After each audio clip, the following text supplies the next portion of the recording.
This fish video is cooking en papillote. En papillote is one of those weird old French things that you see done every now and again when somebody's being a little too cute for their own safety. But it's fun and it's classic, and you know, if you're going to do something nice for the family, do this. It's kind of a cool thing. So you start with a big parchment paper package that you are going to eventually seal all your food up in and cook it that way. So it's very like steaming, except you've got it all in one place, and then when you come out to the table with this little cute packet, you tear the top open and get a burst of steam. It's very fun.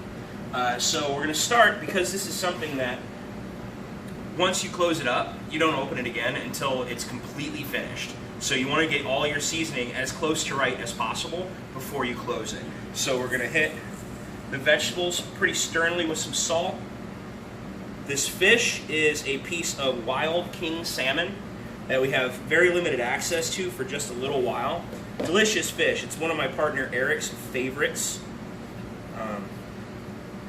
And it lends itself particularly well to kind of an acidic but very gentle cooking method. It doesn't have a ton of fat in it the way that farmed salmon does, so gentle cooking with plenty of sauce helps to make sure it doesn't dry out on you. Let's give a little of that too. There we go. So I've got all my vegetables. This is just some leeks and some Brussels sprouts and some whole hardneck garlic that one of my small farmers brought me this weekend at an event. Hi guys, if you're watching. So the potatoes are cut rather thin here. The idea is all of your vegetables should be cut small enough that they will be fully cooked by the time the salmon is done. Because again, once you close this thing up, you don't get to touch it again. You have to kind of hit it right.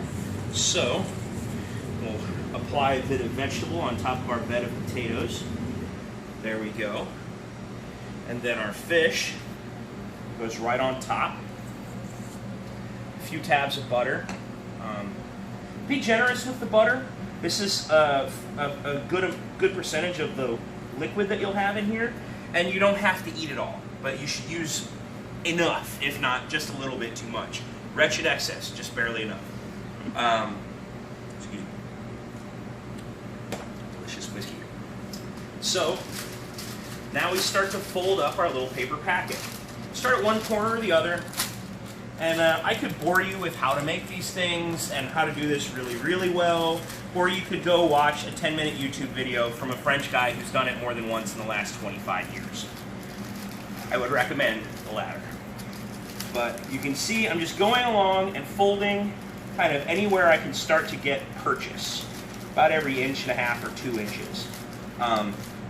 You can also do these much smaller, so you get just one portion size, and then you wind up cutting the sheet of parchment paper down into a cutesy little heart, and oh, it's just the sweetest.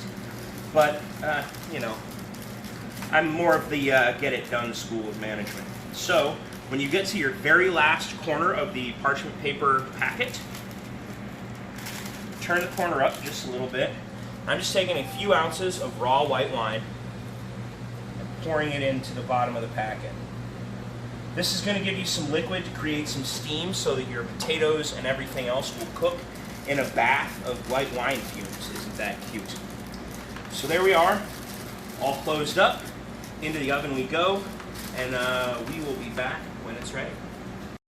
With the magic of television time, our papillote is finished. You can see that we've got a little bit of speckling from everything steaming inside.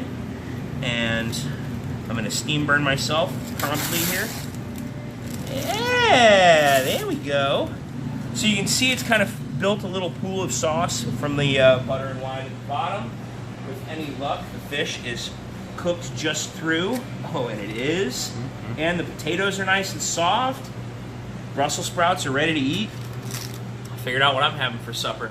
So again, wild king salmon and papillote, with much less fuss than those French guys on YouTube. See you next time.